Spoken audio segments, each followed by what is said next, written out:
दिसंबर के महीने में डेल्फिनियम या लार्कस्पुर के ये पौधे मैंने बीजों से उगाए। ये दो रंगों में मेरे पास बीज इसके आए थे, जिनके ऊपर इस तरह से पर्पल और थोड़ा सा इसका ब्लू शेड हो जाता है और पिंक जो है, ये दो कलर के पौधे बीजों से निकले और ये बहुत ही खूबसूरत फूल थे। आप देख सकते हैं जब इसके ऊपर कलियां बनती हैं तो वो किस तरह से एक छोटे से परिंदे या चिड़िया की तरह दिखती हैं, जैसे कि किसी भी पौधे के ऊपर जो है वो छोटी सी चिड़िया या कोई परिंदा बैठा है। आप देख सकते हैं इसकी खूबसूरती। ये बहुत ही खूबसूरत फूल हैं और अप्रैल तक जो है ये फूल खिलते रहते हैं।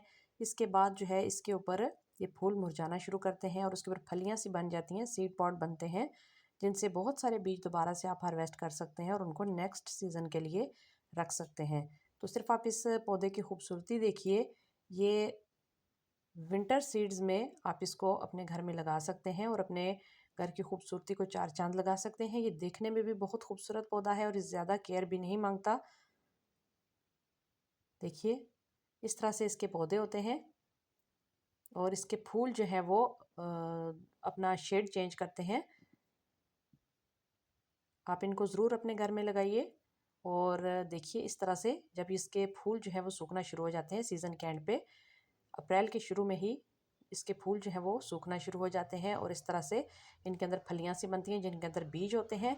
तो इन बीजों को आप पौधों के ऊपर ही सूखने दीजिए, उसके बाद आप इनको उतार कर इनके अंदर से बीज जो है वो निकाल कर संभाल सकते हैं अगले सीज़न के लिए। तो ये देखिए, ये हैं इसके बीज।